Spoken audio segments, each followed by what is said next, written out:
ജെറമിയ പ്രവാചകന്റെ പുസ്തകം 30-ാം അധ്യായം 10 മുതലുള്ള വചനങ്ങൾ.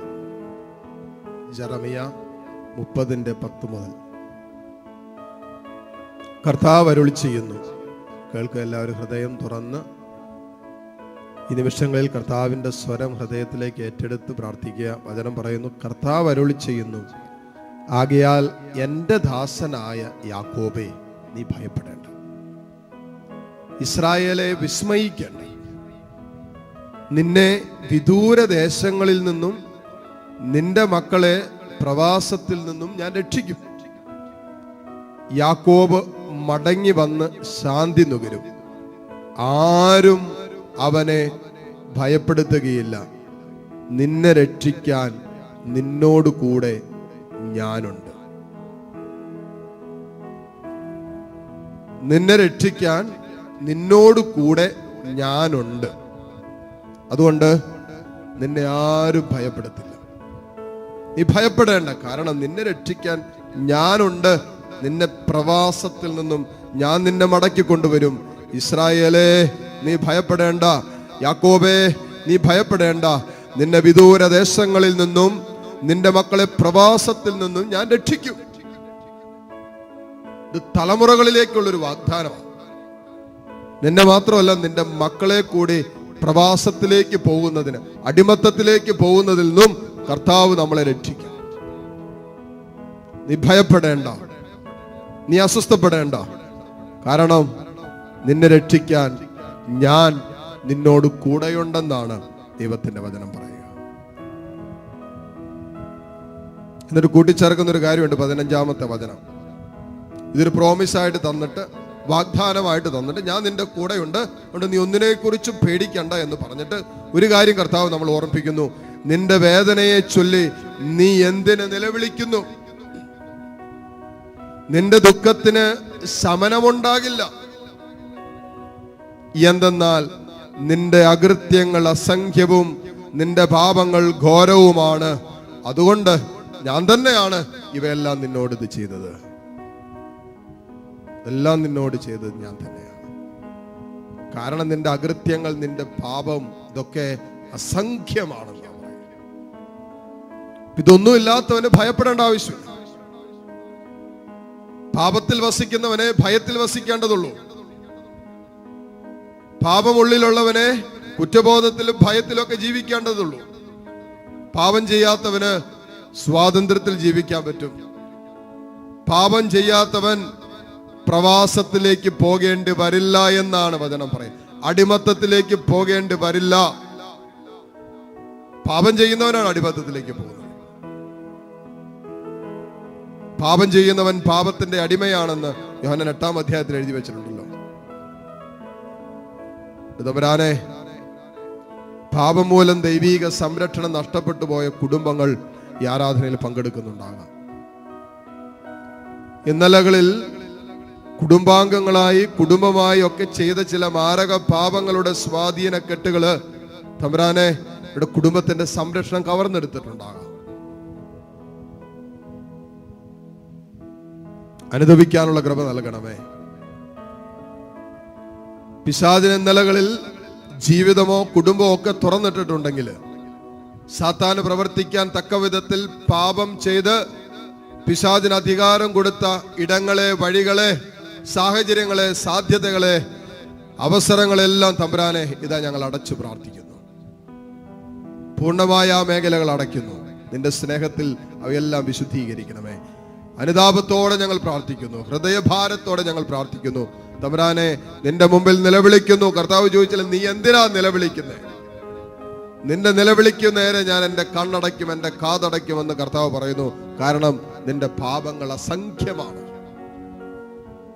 നിന്റെ പാപങ്ങൾ ഘോരമാണെന്ന് വചനം പറയുക. ദൈവമേ, പാപം മൂലം നീ മക്കൾക്ക് നേരെ കണ്ണടച്ചിട്ടുണ്ടെങ്കിൽ, പാപം മൂലം ഇവിടെ നിലവിളിക്ക് പോലും കർത്താവെ നീ കാത് തുറന്നു കൊടുക്കാതിരുന്നിട്ടുണ്ടെങ്കിൽ, ഈശോയെ ഞങ്ങൾ അനുദപിച്ചതാ പ്രാർത്ഥിക്കുന്നു.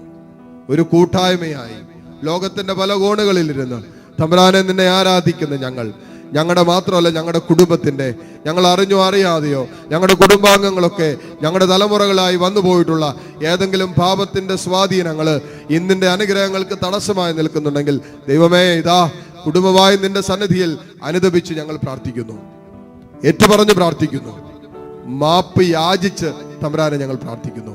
കർത്താവേ, ശത്രു ഞങ്ങൾക്കെതിരെ പ്രബലപ്പെടുമ്പോ വചനത്തിൽ നീ ഞങ്ങളോട് പറഞ്ഞത് പ്രാർത്ഥിക്കാനാണല്ലോ, അനുദപിക്കാനാണല്ലോ. ഇതാ ഇന്ന് ഞങ്ങൾക്കെതിരെ ശത്രു പ്രബലപ്പെട്ട് നിൽക്കുകയാണ്. ശത്രു ഞങ്ങൾക്കെതിരെ അതിശക്തമായി പ്രവർത്തിച്ചുകൊണ്ടിരിക്കുക. ദൈവമേ, ഇതാ എളിമപ്പെട്ട് ഞങ്ങൾ നിന്നെ വിളിക്കുന്നു, എളിമപ്പെട്ട് നിന്നെ ഞങ്ങൾ വിളിക്കുന്നു. ദൈവമേ, നിന്റെ കൃപ വർഷിക്കണമേ, നിന്റെ സംരക്ഷണം ഞങ്ങൾക്ക് തരണമേ എന്ന് പ്രാർത്ഥിക്കാം. കരങ്ങൾ രണ്ടു ഉയർത്തിപ്പിടിച്ച് കണ്ണു തുറന്ന് കർത്താവിനെ കണ്ട്, മക്കളെ, ഈ നിമിഷം മറ്റൊന്നും ചിന്തിക്കേണ്ട, മറ്റാരെയും ശ്രദ്ധിക്കേണ്ട. നിങ്ങളുടെ മനസ്സിൽ ചില മേഖലകൾ കർത്താവ് കാണിച്ചു തന്നാൽ ഈ ആരാധന നിമിഷങ്ങളിൽ നമ്മൾ ഇന്നലകളിൽ നമ്മുടെ കുടുംബത്തിലോ നമ്മുടെ ഭവനത്തിലോ ഭവനങ്ങളിലൂടെ വന്നുപോയ ഏതെങ്കിലും പാപത്തിൻ്റെ, അവിശ്വാസത്തിൻ്റെ, അന്ധവിശ്വാസത്തിൻ്റെ ഒക്കെ മേഖലകൾ പരിശുദ്ധാത്മാവ് ഇപ്പോൾ ഓർമ്മപ്പെടുത്തി തന്നാൽ ഹൃദയം കൊണ്ട് ഇപ്പോൾ അനുദപിച്ച് ഹൃദയം കൊണ്ട് ഏറ്റുപറഞ്ഞ് പ്രാർത്ഥിക്കുക. കർത്താവ് ഇപ്പോൾ തന്നെ ചില മേഖലകൾ നിങ്ങൾക്ക് തുറന്നു തരും. അനുഗ്രഹത്തിന്റെ ചില വഴികൾ കർത്താവ് തുറന്നു തരും. സംരക്ഷണത്തിന്റെ മുദ്ര നിങ്ങളുടെ മേൽ കർത്താവ് ഇപ്പോൾ പതിപ്പിക്കും. ആ വിശ്വാസത്തോടെ കർത്താവിനെ സ്തുതിച്ച് hallelujah, hallelujah, hallelujah, hallelujah, hallelujah, hallelujah. ഈശോയെ ആരാധന, ആരാധന, ആരാധന, ആരാധന. ഹല്ലേലൂയ, ലലലലലലലലലലലല.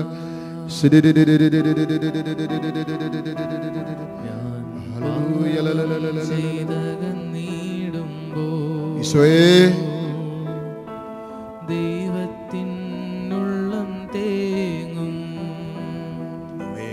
ഞാൻ പാപം ചെയ്തകന്നിടുമ്പോൾ, ദൈവത്തിനുള്ളം തേങ്ങും ഞാൻ പിഴകൾ ചൊല്ലിടുമ്പോൾ, ദൈവത്തിൻ കരളറിയും. എന്റെ മുഖം വാടിയ ദൈവത്തിൻ മുഖം വാടും. എൻ മിഴികൾ ഈറനണിഞ്ഞ ദൈവത്തിൻ മിഴി നിറയും. എന്റെ മുഖം വാടിയ ദൈവത്തിൻ മുഖം വാടും. എൻ മിഴികൾ ഈറനണിഞ്ഞ ദൈവത്തിൻ മിഴി നിറയും.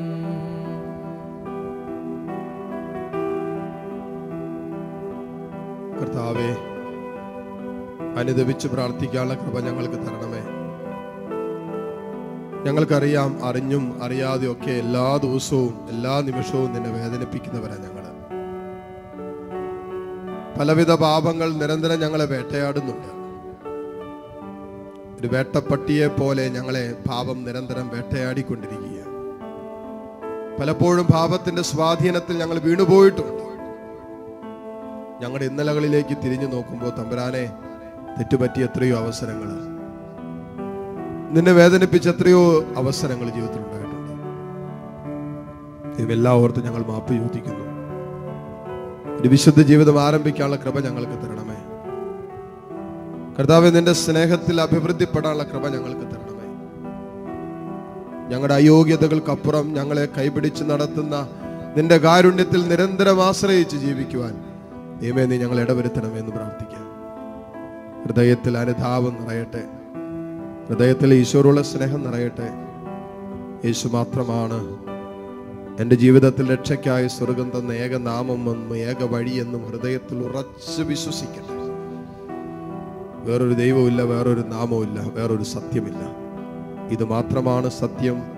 യേശു മാത്രമാണ് നിത്യസത്യം. തമ്പുരാനെ, നിന്നെ തള്ളിപ്പറഞ്ഞ, നിന്നെ ഉപേക്ഷിച്ച, നിന്നെ വേണ്ട എന്ന് പറഞ്ഞ, നിന്നെ മാറ്റി നിർത്തിയ, നിനക്കെതിരെ പിറുപിറുത്ത, പരാതി പറഞ്ഞ എല്ലാ നിമിഷങ്ങളെ ഓർത്ത് മാപ്പ് ചോദിക്കുന്നു. ഈശോയെ, ആദ്യ സ്നേഹത്തിലേക്ക് ഞങ്ങളെ കൈപിടിച്ചുയർത്തണമേ.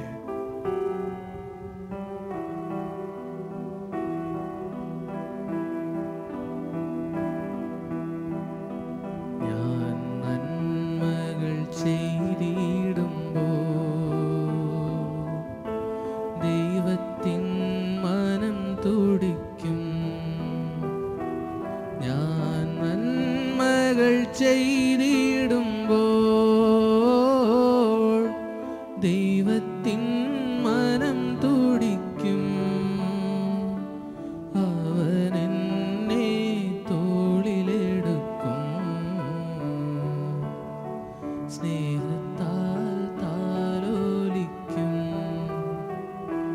എൻ്റെ മുഖം വാടിയ ദൈവത്തിൻ മുഖം വാടും. ഈശോയേ, എൻ മിഴികൾ ഈറനണിഞ്ഞ ദൈവത്തിൻ മിഴി നിറയും. എൻ്റെ മുഖം വാടിയ ദൈവത്തിൻ മുഖം വാടും. എൻ മിഴികൾ ഈറനണിഞ്ഞ ദൈവത്തിൻ മിഴി നിറയും. മുട്ടുകുത്താൻ സാധിക്കുന്ന എല്ലാവരും ഈ നിമിഷം മുട്ടുകുത്തുന്നു. നമ്മെ അനുഗ്രഹിച്ച കർത്താവിന് നന്ദി പറയാം. തമ്പുരാനെ, നിന്റെ വചനം കേൾക്കാനും വിശ്വാസത്തിന്റെ ബോധ്യങ്ങൾ ഞങ്ങൾക്ക് തരികയും ചെയ്ത കർത്താവെ, നിന്നെ ഞങ്ങൾ ആരാധിക്കുന്നു. മനസ്സിന്റെ എല്ലാ വേദനകളും പ്രത്യേക നിയോഗങ്ങളെയും തമ്പുരാന്റെ സന്നിധിയിലേക്ക് ഉയർത്താം. പ്രാർത്ഥിക്കാൻ. ദൈവമേ, ഞങ്ങൾക്കായിട്ട് ഇടപെടണമേ എന്ന് പ്രത്യേകം പ്രാർത്ഥിക്കാം.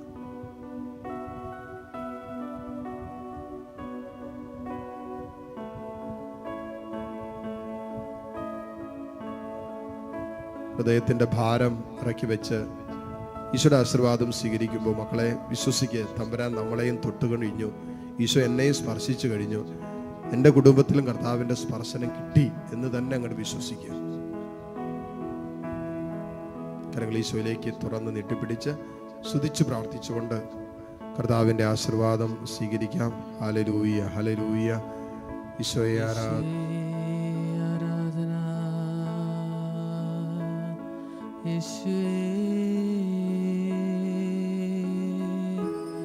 ആരാധന,